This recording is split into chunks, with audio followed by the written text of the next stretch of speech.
Albert Graham, age 18, unmarried, occupation student, charged driving while intoxicated.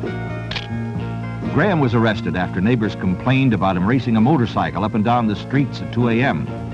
Trying to elude the officers, he spilled the motorcycle and his passenger. He said it was the first time he'd ever been drunk. Charles Buddy Vogel, 39, married, one child, occupation salesman, charged DWI, driving while intoxicated. Vogel was arrested after police spotted him weaving in and out of traffic. Vogel told police that he was urgently trying to get somewhere, but when they asked him where, he couldn't remember. Agnes Ella Larkin, 55, married, two children, occupation housewife, charged DWI, driving while intoxicated. Mrs. Larkin swerved into a parked car to avoid hitting a child. She hadn't even seen her until it was almost too late.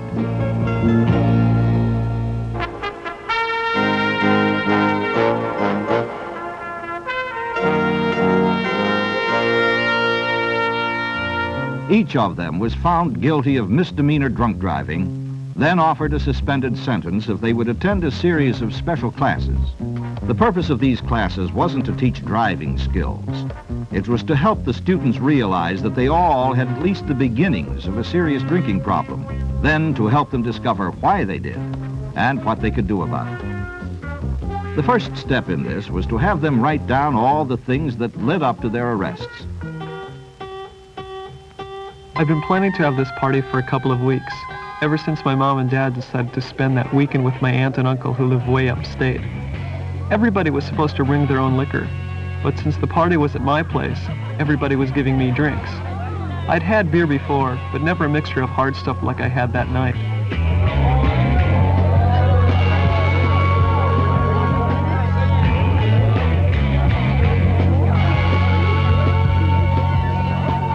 It really made me feel great that everyone was so friendly to me, even popular guys like Chris Morgan.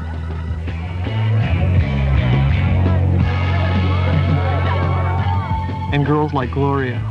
Not that they were snobs, it's just that I was never part of their crowd before.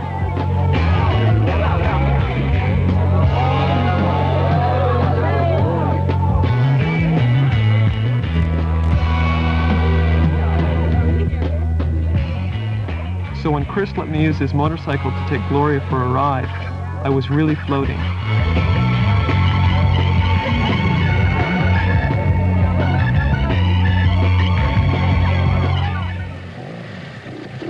When I look back on it, though, I still don't know what made me do a crazy thing like that, even if I was drunk. I'd never really ridden a bike much before, but I didn't want to admit it, and I sure didn't want to look like I was chicken. Gloria was having a ball. She was too smashed to know better. Pretty soon I really thought I knew what I was doing with the bike. But all we did was to get a bunch of the neighbors so mad they called the cops.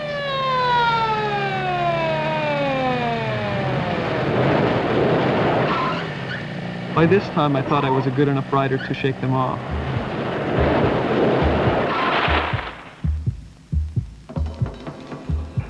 But I was wrong. 1118, South Maple, 6. 325, OK, 7. It was a Saturday morning.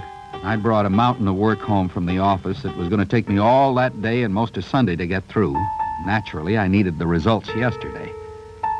But then my wife reminded me that I'd promised to take her and our son Billy on a picnic that day. When I told her I couldn't, she reminded me that was the third time I'd had to call off a picnic because of work.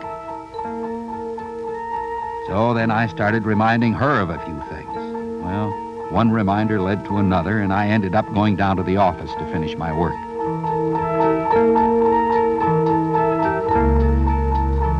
But all I could think about was the fight we'd had. So after a while, I dropped into this bar where a lot of us go after work, and I met this friend of mine, George. He'd been catching up on some paperwork, too. Anyway, we had a couple of drinks. Pretty soon, I ended up telling him the whole story. George was divorced about a year ago, so he was pretty sympathetic. He said what I needed was to unwind.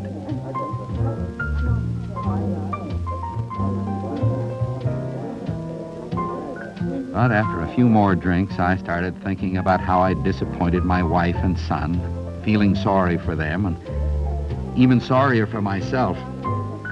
All I could think of was that if I got home at a decent hour, maybe I could take them out to dinner and kind of make it up to them. I sort of remember driving down the street, but it was the wrong street, and I don't know how I got there. And then the police stopped me. I guess things really began at our weekly club meeting.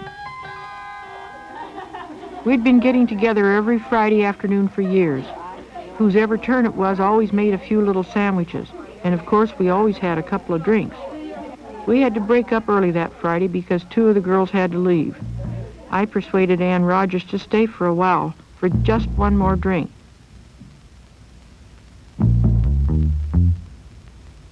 But pretty soon she had to go too, and I thought, there I was, left alone again, with nothing to do. Of course, there really was plenty to do, but I just didn't feel like doing it. So I tried to read, but I couldn't keep my mind on it.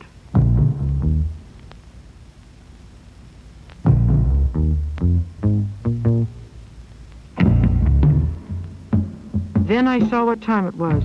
My husband, Harry, was coming in on a 5 o'clock flight, and I was supposed to pick him up. Harry had been out of town all week on business. I'd forgotten to get anything for dinner. The house was a mess, and I was going to keep him waiting at the airport.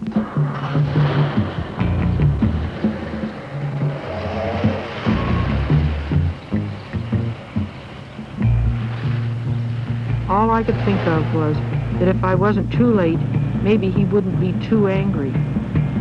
I just wanted to do something right that day, but it turned out all wrong.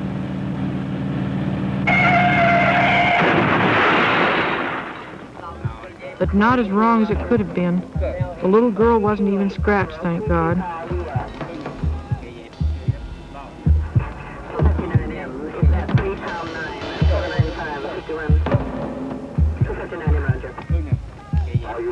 But I just couldn't believe I'd gotten to the point where I could almost kill another human being just because I'd been drinking.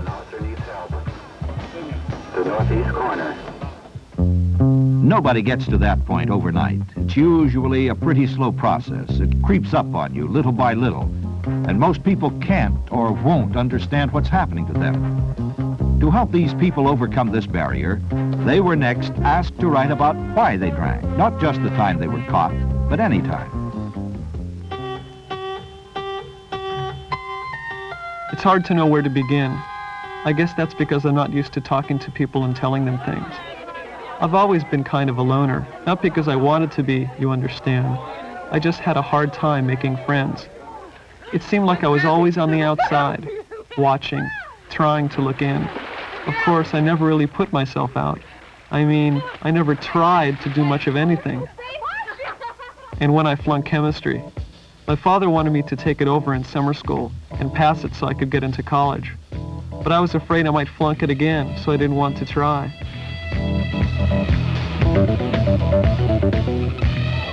And when I did go to parties once in a while, I'd always do something like play the records. See, I'd never learned how to dance, so I didn't want to make myself look ridiculous by trying. I figured, why give people a chance to laugh at you? At least, that's the way it seemed to me then. When I look back on it, I guess that's why I gave the party, and why I got drunk and wrecked Chris's motorcycle. I just wanted to prove that I was somebody, and for a while, I was. But now, I'm not so sure I want to be that person anymore. At first, I didn't believe I had a drinking problem. Sometimes I still don't. But other times, I know I'm at least starting on one. I've always been a moderate social drinker, I guess you'd call it. Anyway, it helped relieve a lot of the pressure after a hard week. Then after I got promoted, it seemed like the hard weeks started coming closer and closer together. Pretty soon, they started lasting all month long. Between the longer hours and the booze, I was spending less and less time with my wife and son.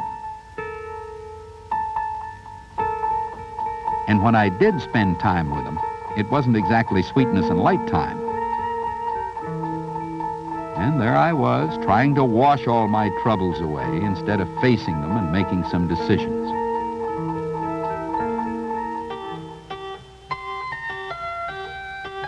It began a few years ago, but it seems much longer now. Both of our children were married and lived quite far away, and my husband's business was taking more and more of his time. He had done quite well in business, so I didn't have to worry or work either. But I guess even if I'd wanted to work, Harry wouldn't have liked the idea. Most of my girlfriends were in the same boat. Whether we were married, widowed, or divorced, we were all looking for something to fill in the time. And whatever that something was, it was usually accompanied by a few drinks, by me at least. Then I began having physical problems because of excessive drinking. My doctor said I should stop immediately, but by that time I was physically addicted to alcohol. I couldn't stop.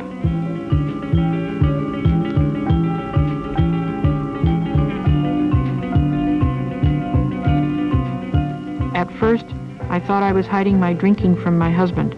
But after our liquor bill started running almost $50 a month more than usual, he couldn't possibly miss it. He told me my problem was that I didn't have anything constructive to do with my time. And he said his problem right then was to catch a plane. I promised him I'd be in shape to pick him up when he got back. And I meant to be. I really did. The next thing these people will be asked is to do something about the underlying causes which make them drink too much. That something doesn't have to be earth-shaking, just a first step. A first step toward controlling their own lives instead of letting alcohol control them. The physical and chemical properties of the drug alcohol can all be measured scientifically. Its characteristics and actions on the human body and brain are well known. Use or abuse, the choice is ours.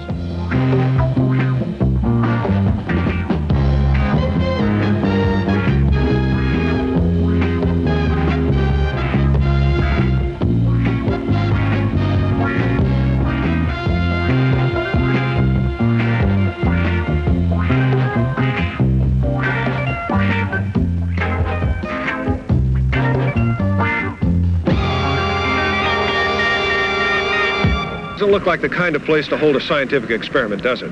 But in the next few hours, this field will be the scene of a very exact investigation which will measure just how safely people like you and I can drive a car after having several alcoholic drinks. There are at least 28,000 deaths on this country's roads and highways that are alcohol-related. And another 2 million Americans are injured. The amount of property damage is astronomical. 50% of all the traffic deaths last year involved people who were driving after drinking. The car has become a deadlier weapon than the gun.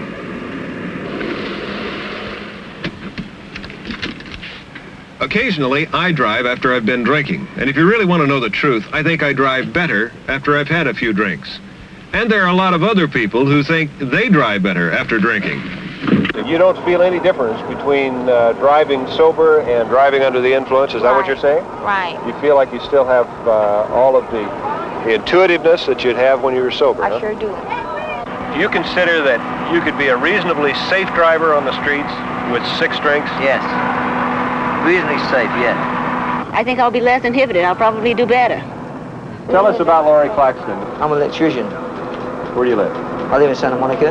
My name is Terry Lockie, but I prefer being called Tree Lockie. My name is Salvador Menchaca, and I'm 23 years old. My name is William R. Mays. I'm a judge in the municipal court. They call me Bill. I'm Alma Johnston. I'm 30. I am currently a housewife. My name's Jim Northern. Rita Baker. I'm Bobby Johnston.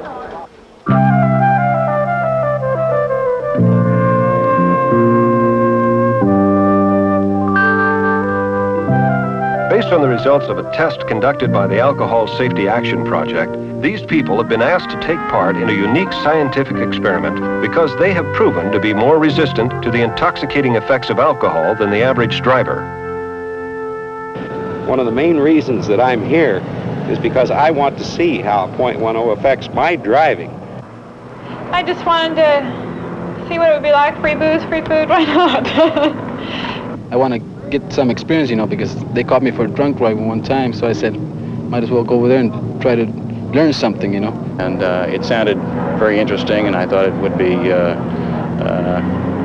very enlightening to find out what it felt like to perform under the influence of alcohol, and also to find out what it feels like to be at .10. To choose the test subjects for the experiment, more than 500 questionnaires were sent out to a representative sample of the people who live in Los Angeles County.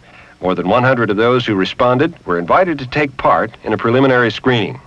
During the screening, the subjects were tested before and after drinking on problems that required manual dexterity and coordination, including the field sobriety test, currently used by law enforcement officers throughout the country. Based on the results of the preliminary screening, the 30 people who exhibited the greatest resistance to alcohol were invited to take part in the driving phase of the experiment. So the people who'll be doing the driving are the ones who proved they could hold their booze the best. Police department was very fair in setting this up. They haven't tried to load it at all. They gave us over 8 hours of very intensive training on each of the tests that we'll be put through to bring our proficiency on the test to the highest point. So I feel that they have a very accurate figure as to the proficiency level of each of the drivers. And we learned a lot here. The officers are telling us how it's to be done, and some things I didn't even know. I've been driving for over 30 years. This corner right here is exactly the same curvature as this one. So if this can be made, let's say, at 20 miles an hour, then the next one should also be able to be made at 20 miles per hour. But you drive it to your ability levels rather than trying to look at the speedometer and say, okay, I'm going to drive it at 20 miles an hour or 25 or what have you. You drive it to what you feel like you can handle. Now keep in mind that these are ideals. This is not necessarily what you should be doing it in.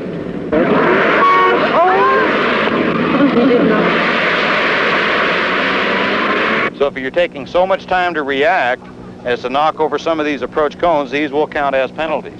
So ideally, you should be able to swerve into the lane before you get to this cone. Straighten the car up, knock over the red one, and right on into the lane.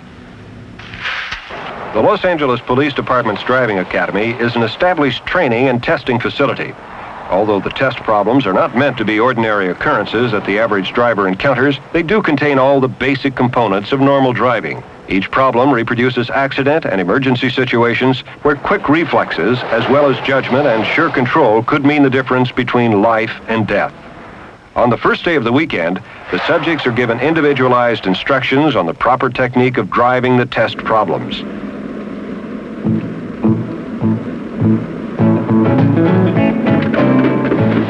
At first, the subjects experienced difficulty with some of the problems, but after a day of intensive training, everyone had reached their maximum level of proficiency. On the second morning of the experiment weekend, the subjects were asked to drive sober to establish a base score. Each subject's sober score will be compared to the score achieved while driving after drinking. Since thousands of drivers have been tested on this course, a precise method of scoring was available for the experiment. In the state of California, as in other states, a person having 0.10% alcohol in their bloodstream is presumed by law to be driving under the influence. What this means is that if 0.1% of his blood is alcohol, he is subject to arrest for driving under the influence. But is a driver really impaired 0.10 blood alcohol concentration? Is he a danger to himself and others on the road? That's what we're here to find out. This experiment was designed to answer that question in a controlled manner.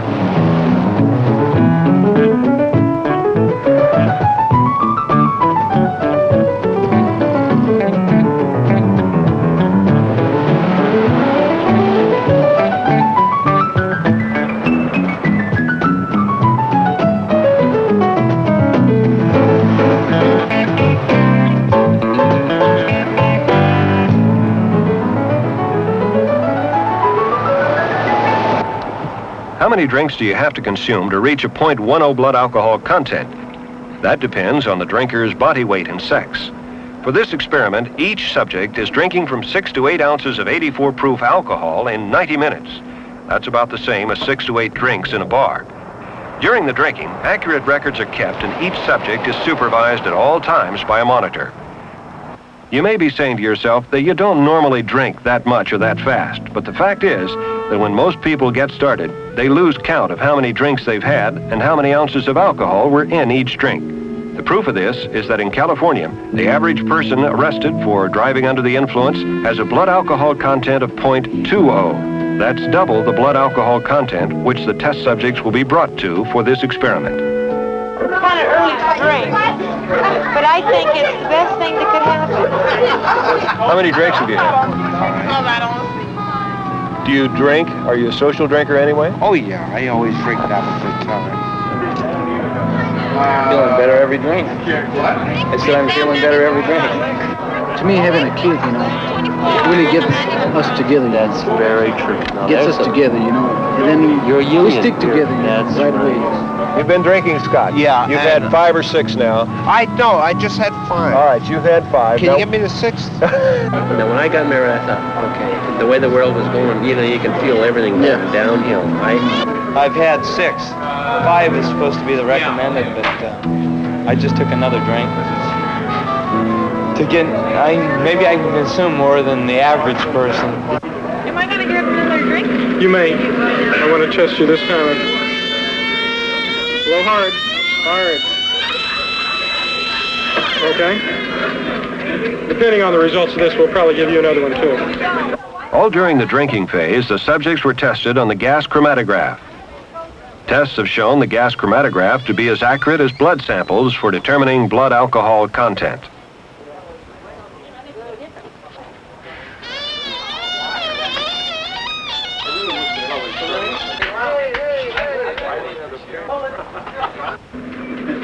Hard. Come on.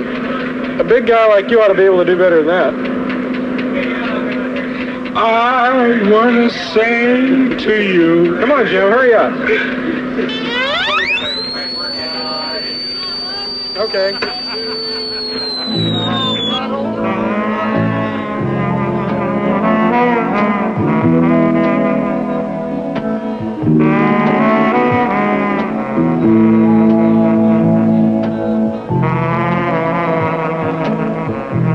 How do you feel right now? A little tipsy. I'm bombed. I feel great. I'm intoxicated. I'm drunk. I'm going down on it. This is bitter. He's doing good. When you get out there on this field with the kinds of tests that you've already been through sober, what do you think you'll do? What's going to be going through your mind? I won't make it. I won't make it. How about you, Rita? I'm going to do beautiful. Why? Because I feel the same way I did when I started out.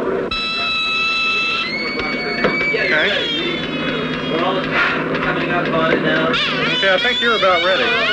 When the subjects had reached a .10, they were instructed to drive the course to the best of their ability. They were given 4 runs on each test and were scored both objectively and subjectively on each run. The objective scores reflect the number of cones knocked down and the time taken to complete the problem. The subjective scores include observations by the instructors of road position, steering control, throttle control, and judgment.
Well, I felt a little bit shaky, because when you got some alcohol in your body, you feel a little weak, like your legs are like plastic,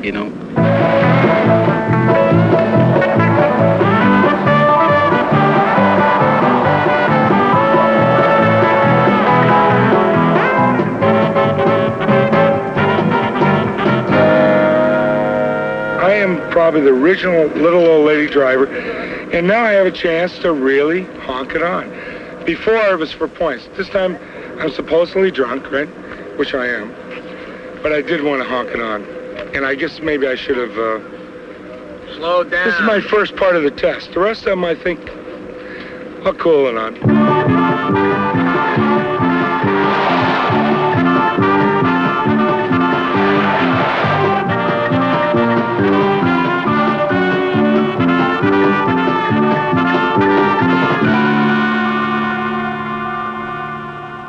Bit of alcohol, now your speed judgment well, changes you know, a little bit. It's amazing though. You know, with the alcohol, I wanted to really rip it on. You were. You didn't hold a constant throttle. You were using constant acceleration all the way through the problem. Here's the problem of, you know, you think you can handle just a little bit more now, but it's just a little bit more than you really need. I know that I can't drive as well as I could have when I was sober versus now. This has proven it to me. And it's really curious, because like I said, I am really the original little old lady driver. Drunk and drinking what goes with alcohol, but your reflexes are much, they don't reflex.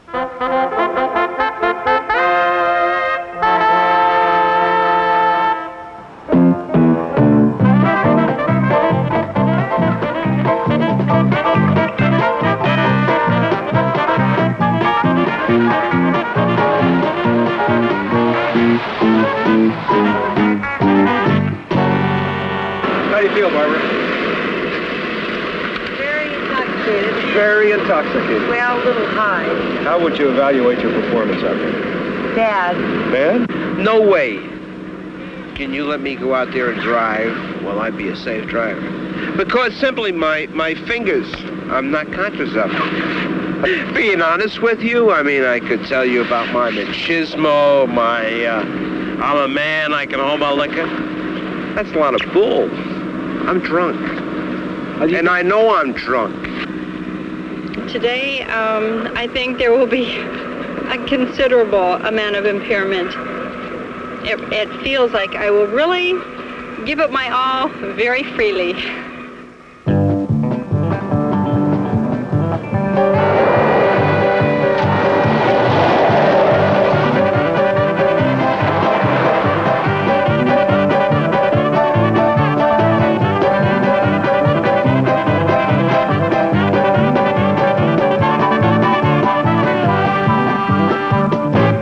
Finally, the subjects arrived at the accident simulator, which calls for good judgment, quick reaction time, and a firm control of the car.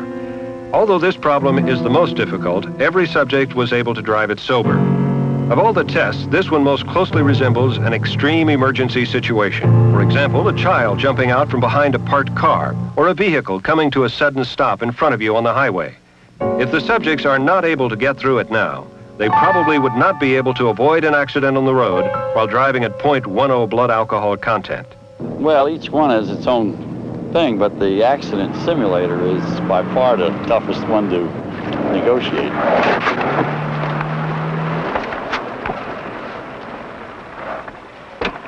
Oh, it's horrible. Really frightening. It's just like it's setting right on top of you.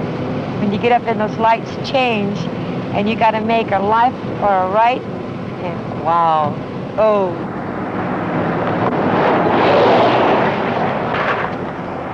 You have to think really quick. As soon as the lights change, you've got a split-second decision.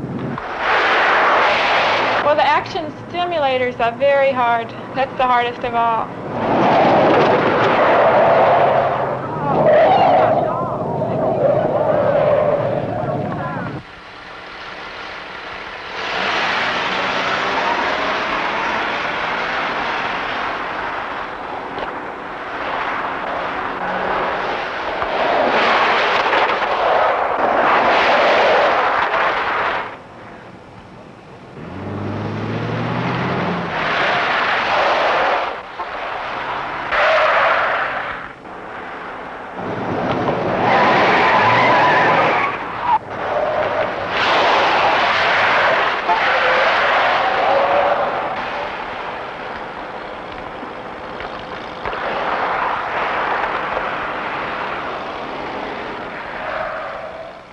I think the results of this test will be much more significant than any that has ever been taken to my knowledge. The results of the experiment confirm what most experts suspected for some time. That is, every subject was impaired in his ability to drive. The combined total scores showed an overall decrease of 22% between the sober driving and the driving after drinking. Some of the subjects showed impairment as high as 50%. Tree Lockie's impairment was 39%. Judge William Mays, 29% impairment. Lynn Winkler, 19% impairment. Jim Wilson, 26% impairment. Rita Baker, 36% impairment. Jim Northern, 17% impairment. And these people were chosen for their proven ability to perform well under the influence of alcohol. What would the scores be if the average drinking driver was tested? Out here on the test field, no one was killed or injured, and no property was destroyed. But what if these same people had been driving on busy streets and jammed highways? Would they have survived? I used to think that I could drive better after having a few drinks. But what I've seen here has convinced me that I was wrong. And the experience of taking part in the experiment has changed the attitudes of virtually all the subjects as well.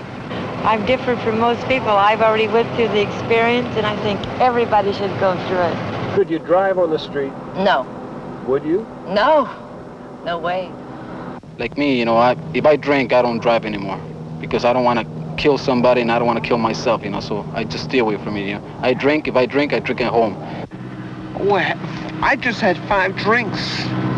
And if I'm this knockered at 5 drinks, how the hell I can drive? I'm irresponsible. I just don't care about people. Do you remember what you said to us a little while ago? Yeah. I said that I would do perfect, but you can't. You can't drink and drive. You can't. And I thought you could. I thought I was gonna fool everybody, but you can't. You can't drink and drive. You can't.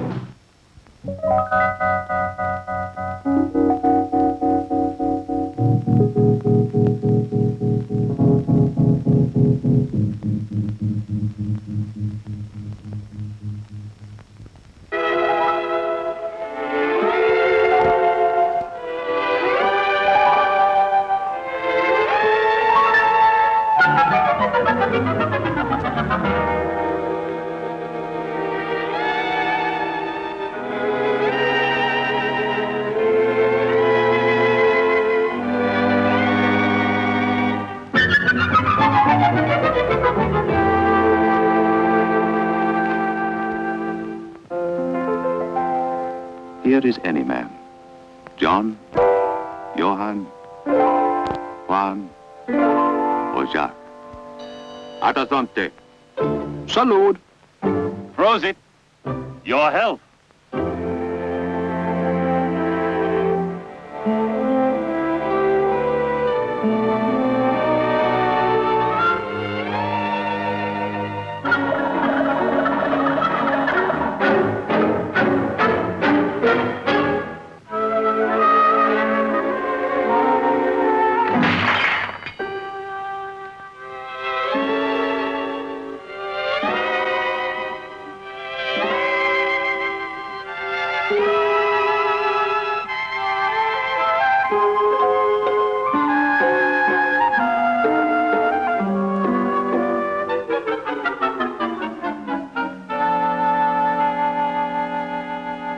Alcohol. What is alcohol, anyway? Alcohol is the root of all evil. Down with King Alcohol. Have you tasted the delicious flavor of Bacchus sparkling nectar? Its drinking causes most of the world's misery. It's the miserable state of the world that causes so much drinking. Why can't I get some unprejudiced opinions? Some facts? Facts? For years, alcohol students have experimented, analyzed, and weighed the evidence. So far, this is what we know. Alcoholic beverages can be made from almost any fruit or grain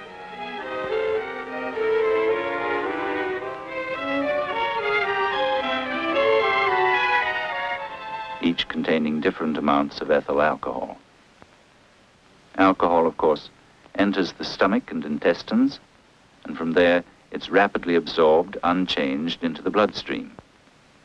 In this stream, it's circulated again and again through all the organs, through each and every cell of the body.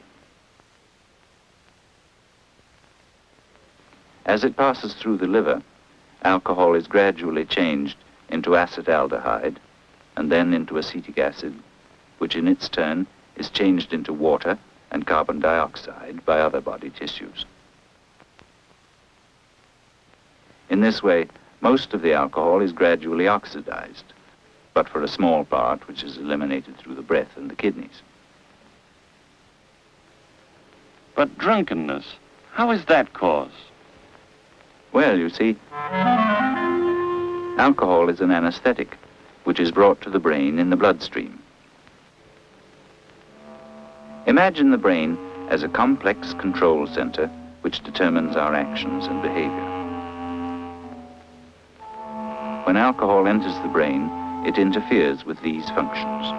First to be affected is reasoning power, then inhibition, and memory. Gradually, alcohol affects vision, speech, and hearing. Eventually, muscular coordination is affected. If all these faculties are put to sleep, your consciousness goes.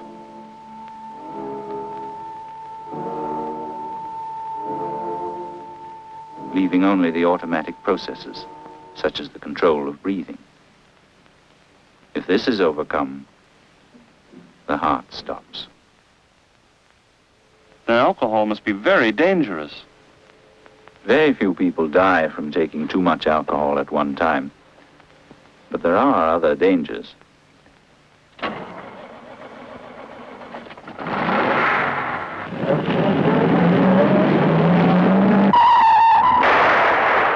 See what I mean? Why? Why do people drink?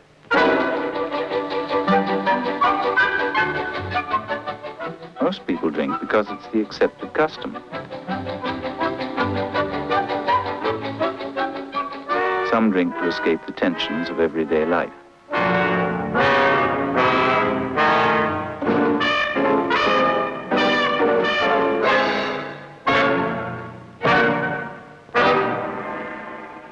But for a few people, alcohol becomes an obsession. Such a man begins with some deep conflict in his personality.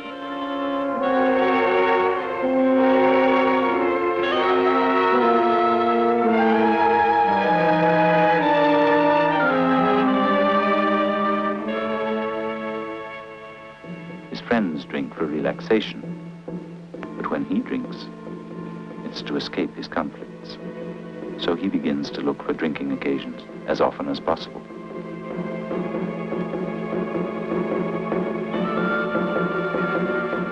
When he can't find any other excuse, he sneaks a drink alone. Eventually, there comes a time when he pulls a blank,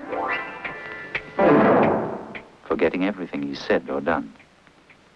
Later, when sober, he can remember only fragments. Now, after a few drinks, he can't stop. For him, alcohol is no longer a beverage. It's become a drug. Then follows reproof, resentment, aggression, remorse.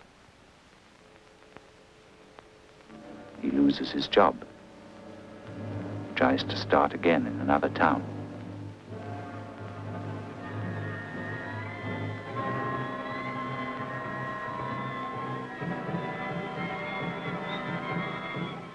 It doesn't work. He can't begin the day without a drink. And after one drink, he must have more, and more, and more.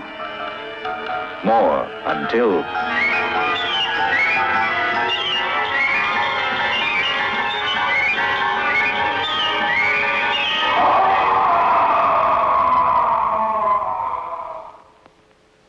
lands in prison or the hospital, depending on whether his community understands that he's not a criminal but a sick man, for whom the only price of freedom is to break away completely. This isn't easy. He needs help. There are doctors, social workers, and nurses who understand the alcoholic and can help him. And there are those who once were alcoholics themselves, whose understanding comes from experience. Alcoholics Anonymous. But why do people continue to drink in spite of these dangers? Alcohol has been used since the beginning of time, when it was believed to be the stream of life. A brotherhood of blood later became a brotherhood in wine. A contract signed and sealed in alcohol would not be broken. Birth, betrothal, marriage, all celebrated in the cup. The roots of superstition are deep. Listen. I'm afraid we can't trust Bob. He won't drink with us. Look how well Bill holds his liquor. He's a real man. But, Doctor, if I stop drinking, people will think I'm peculiar. You see, alcohol means many things to many people. To some it means release. And to some, torture. The problem stands. Will alcohol control us?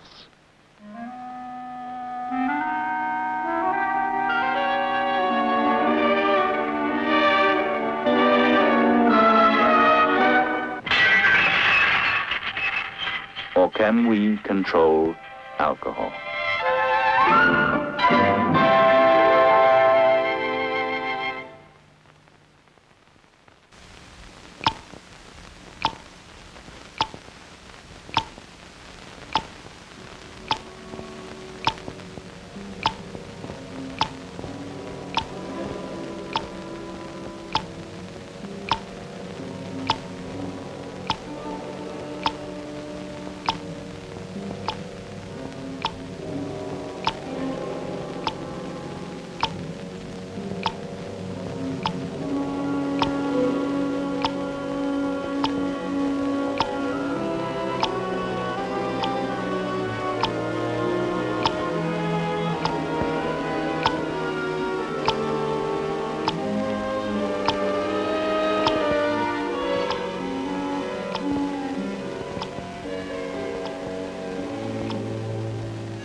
The letter was from the coroner's office.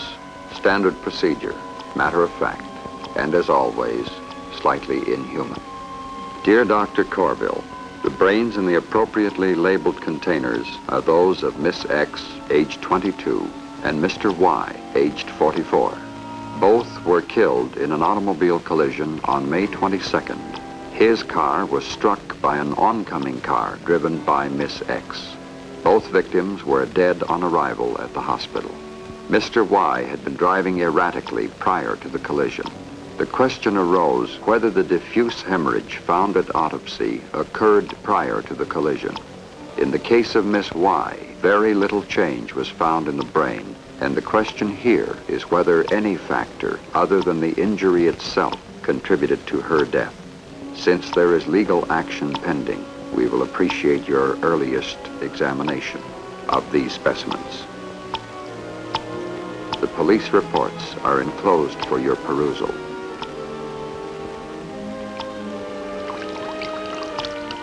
The brain of a man, aged 44. According to the police report, this man, we will call him Darcy, entered Canyon Road from the west side at approximately 1:30 on the afternoon of May 22nd.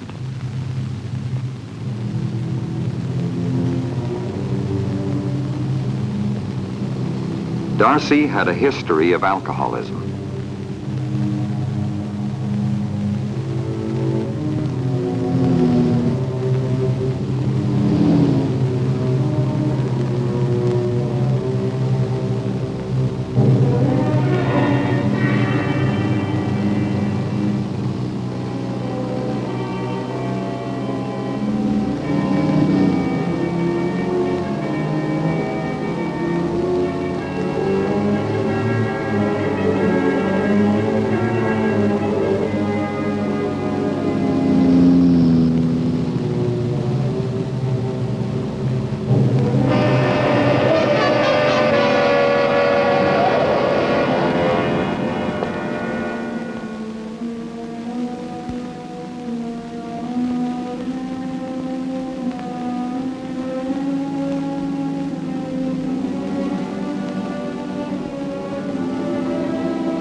accident occurred at approximately 1:32.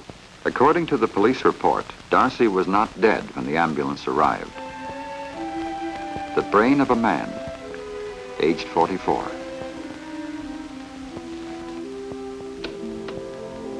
The newcomer was a Dr. McGuire. Dr. McGuire had been retained by the insurance company which was carrier for the dead girl. McGuire explained that he understood the man involved in the fatal collision had been an alcoholic. The insurance company would seek to prove that he was solely responsible for the accident. McGuire asked if he might witness the examination of the two brains. Dr. Corville is a recognized authority on neuropathology, the nervous system, the brain. The brain of a girl, age 22.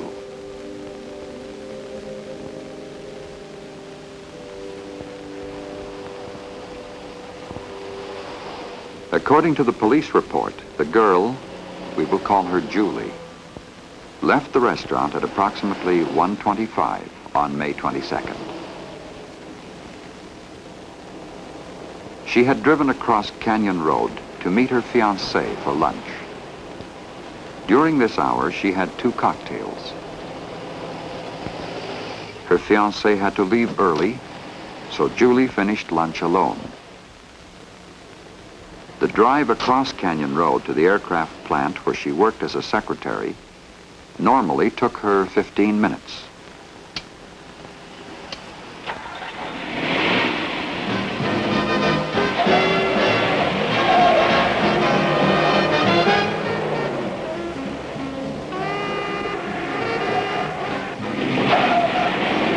Julie entered Canyon Road from the east at approximately 1:30.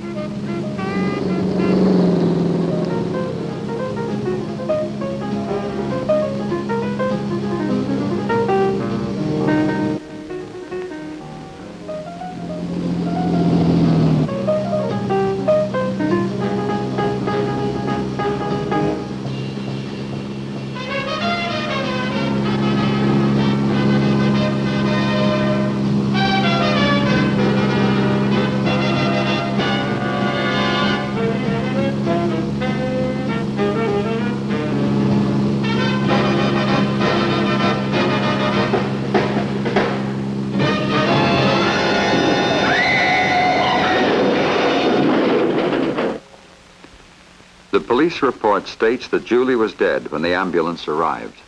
Her inability to make a split-second decision had sealed her verdict at 1:32. The brain of a girl, aged 22.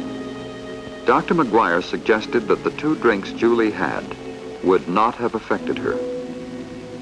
Dr. Corville explained that alcohol always affects people, and the brain, the nervous system, is the target. But the brain of a young person, such as Julie had been, would not yet show the ravages of alcoholic poisoning unless she had been drinking heavily over a long period of time. The brain appears to be generally normal. There is no hemorrhage, indicating no visible effect of injury, no thickening of the meninges, and no evidence of shrinkage of the brain tissues. Dr. McGuire listened, but obviously he had already made up his mind. The brain showed no evidence of alcohol, therefore she had not been affected. Dr. Corville reiterated his statement that alcohol always affects the brain.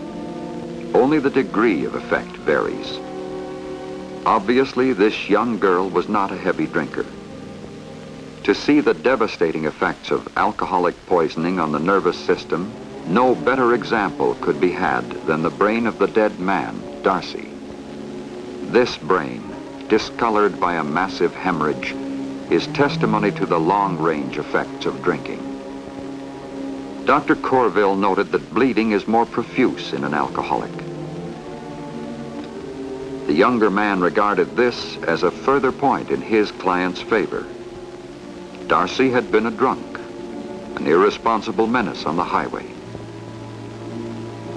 This is the human brain after 20 years of abuse. The brain was examined in detail. Changes in structure due to alcohol were apparent. The exterior of the brain showed the severe hemorrhage, but as the brain was cut into sections, it was noted that blood also came from the central cavities or ventricles. This indicated intracranial hemorrhage or bleeding inside the brain. It was pointed out that this bleeding occurred in all the sections observed.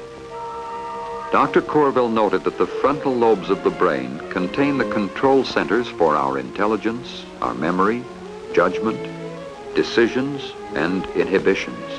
These are the first to be affected by alcohol. The individual convolutions of this portion of the brain are shrunken, opening up the depressions between them. Note that these spaces here, separating the frontal and the temporal lobes, are greatly widened. The internal cavities of the brain, the lateral ventricles, are also enlarged. This shrinkage of the brain is the result of a progressive breakdown of the brain cortex due to deterioration of the nerve cells. Dr. McGuire stuck to his theory that since the girl's brain showed no evidence of alcohol, and the man's did, it was logical to assume that she had not been affected by alcohol, and he had. But Dr. Corville patiently explained that they were talking about two different things. The man, Darcy, was an alcoholic. His behavior pattern resulted from a repeated use of alcohol over a period of years. The girl was not an alcoholic, but the fact that she had had 2 drinks cannot be ignored. If Dr. McGuire was interested in learning something about the effect of alcohol on one's judgment and reaction time, he should see a man whose specialty was in this area. Dr. Stuart Knox is one of the nation's foremost psychiatrists. His patients include many persons with a background of alcoholism. Pat, age 25, is a moderate drinker. She has agreed to act as a guinea pig in a test to show the effects of alcohol on coordination. Normal coordination was evidenced by such tests as these. Pat was then asked to type the same sentence 3 times. The sentence read, "Dear Sir, this is a test to determine the effects of alcohol on a person's coordination." Pat was given 1 drink containing 1 ounce of 100 proof alcohol. 30 minutes later, Pat was given a 2nd drink, the same amount as Julie had taken the day she was killed. The contraction of the eye, as seen by Dr. Knox, was now somewhat sluggish. This indicated that Pat would have trouble in judging the distance between objects in front of her and in the periphery of her vision. The same tests were now repeated.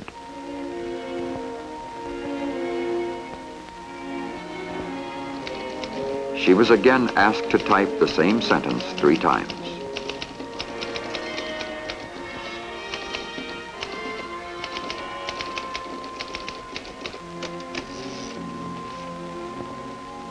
There were now 5 errors in the typing after the 2nd drink. Dr. McGuire asked if a glass of beer would have had the same effect. The answer: there is the same amount of alcohol in a bottle of beer as there is in a glass of wine or a shot of whiskey. Dr. McGuire was beginning to wonder.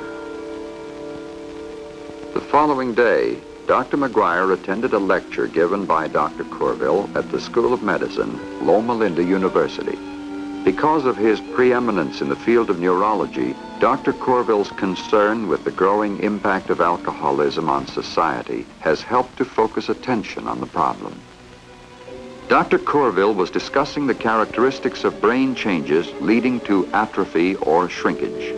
Such atrophy causes irreparable damage to the brain.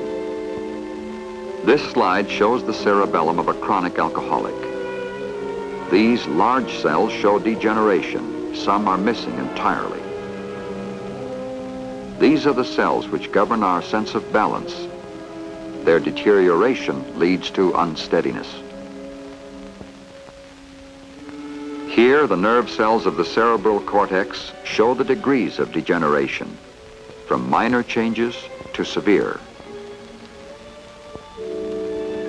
These changes are shown in greater detail under this higher magnification. Some cells appear almost normal. Others have all but disappeared. The process of progressive deterioration leads to this ultimate change in the brain. The lower half, with membranes removed, presents the shrunken convolutions with widened spaces between them. In the upper part of the brain, we see a thickening of the covering membrane, a sign of an aged brain. Aged in this case by alcohol.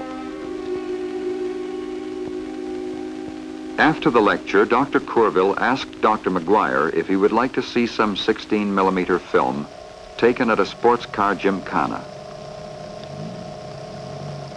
A gymkhana is a sports event designed to test the skill of expert drivers under various conditions. The gymkhana was held in the San Fernando Valley, California, and was based on tests conducted by the Dade County, Florida Department of Public Safety to determine the effects of alcohol on drivers. These drivers are members of a sports car club. Each man is driving his own car. Each man drove over the course 3 or 4 times before the tests began. Again, it should be noted that these men are expert drivers. Having thoroughly familiarized themselves with the obstacle course, each driver was given a drink containing 1 ounce of 100 proof alcohol, 1/2 hour before he drove the course. Here is what happened after the first drink. For purposes of clarity, we have concentrated on the footage showing the red Morgan, driven by the white-helmeted driver. This driver's score at the end of the gymkhana was average. Here he comes.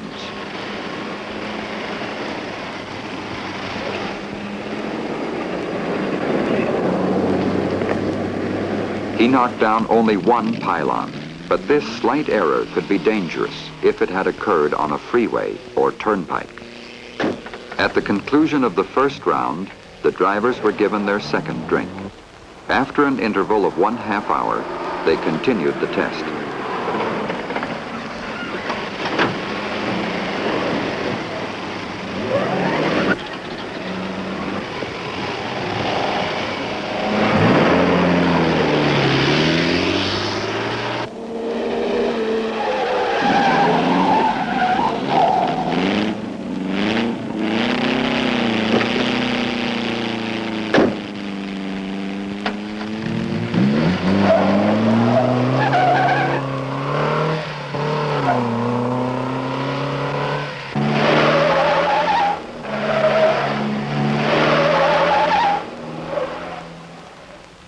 Remember, this particular driver's performance was quite typical. Some were better, and some were worse. But without exception, all drivers showed an increase in errors. In an increasing number of states, the law says a man is not under the influence until he has an alcohol reading of 0.10%. But to have such a reading, this driver, who weighs 150 pounds, would have to consume approximately 6 drinks of beer, wine, or whiskey. We have already seen what happens with 1 to 3 drinks. Based on these tests, and on those conducted by the Dade County Department of Public Safety, it is apparent that the legal level for judging a man under the influence should be lowered. Dr. McGuire was now convinced that the dead girl, Julie, had been affected by the 2 drinks she took before the accident. Here, in this section of the girl's brain, now discolored by exposure to air in the laboratory, the central cavities, or ventricles, were small, as they should be. The man's were large. The surface of the girl's brain presented a normal contour with closely approximated convolutions. In the other brain, these convolutions were narrowed. And again here, the space between the frontal and temporal lobes, narrow in the case of the girl and wide in the case of the man. Julie was not an alcoholic, but her reaction time was affected by the drinks. Not much, it is true, but enough to render her incapable of the split-second timing necessary to save her life. The man, Darcy, was an alcoholic. The brain clearly shows that. But the actual cause of death was massive intracranial hemorrhage. The rate of bleeding was increased by the presence of alcohol in the blood. It is possible that had he not been an alcoholic, he might not have bled to death.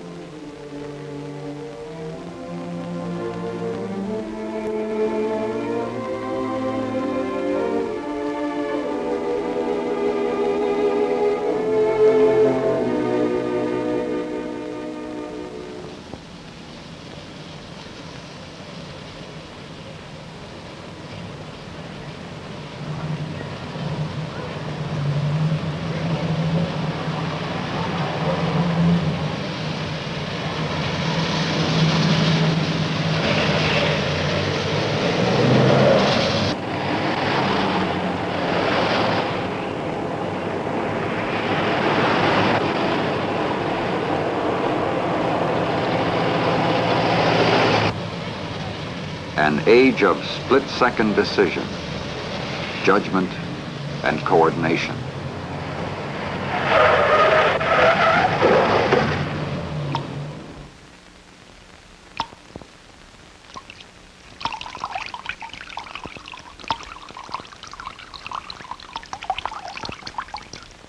The man or woman who says one drink won't do any harm just doesn't know. These people didn't know.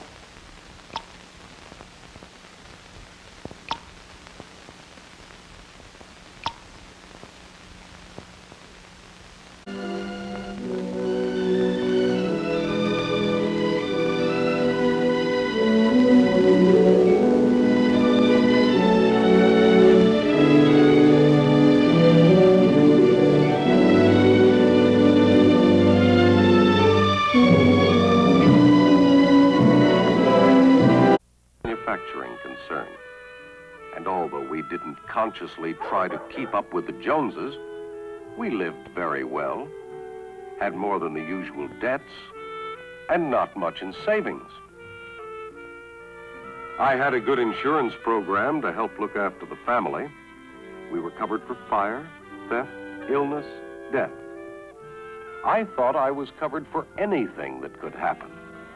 I never thought about the possibility of being removed from the scene by the law.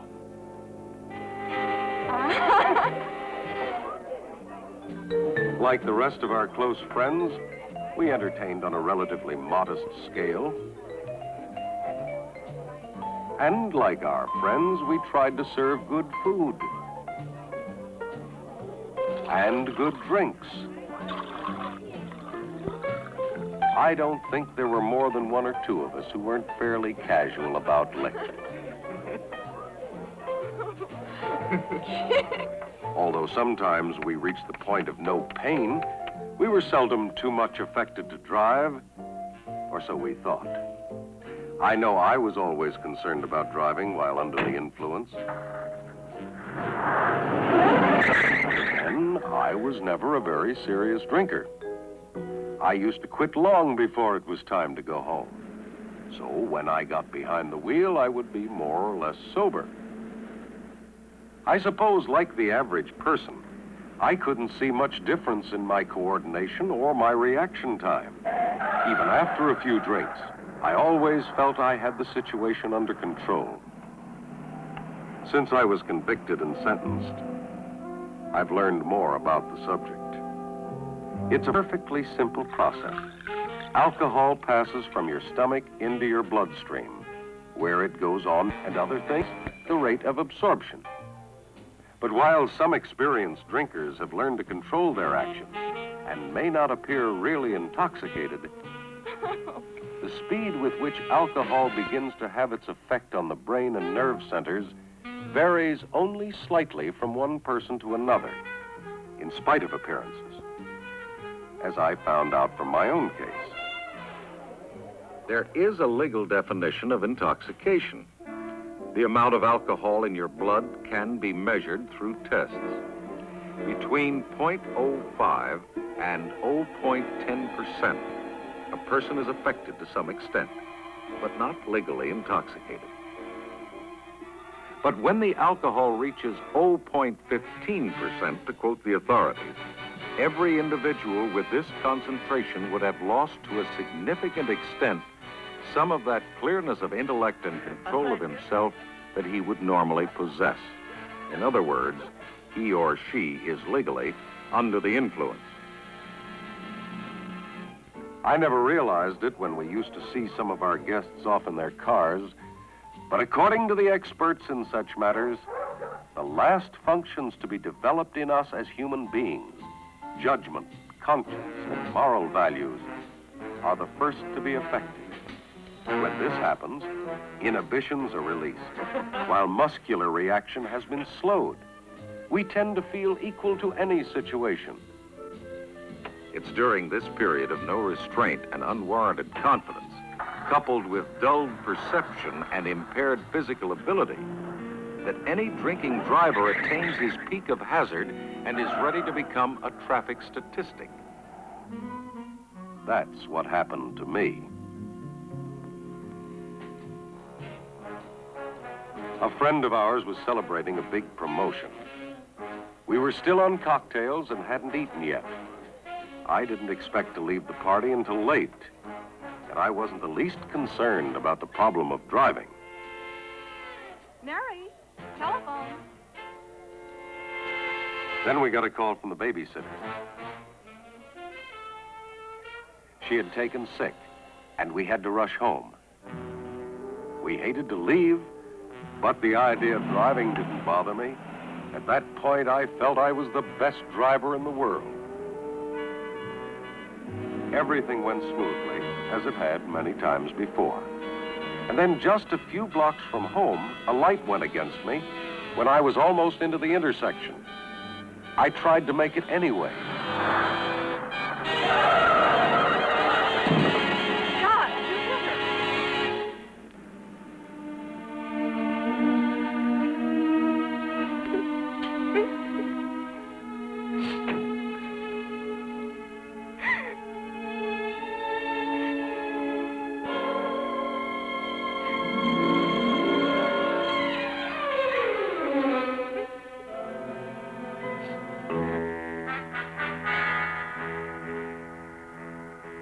I always thought a bad shock would completely sober a drinker.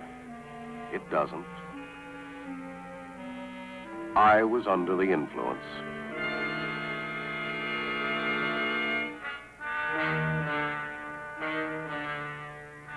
It was a nightmare.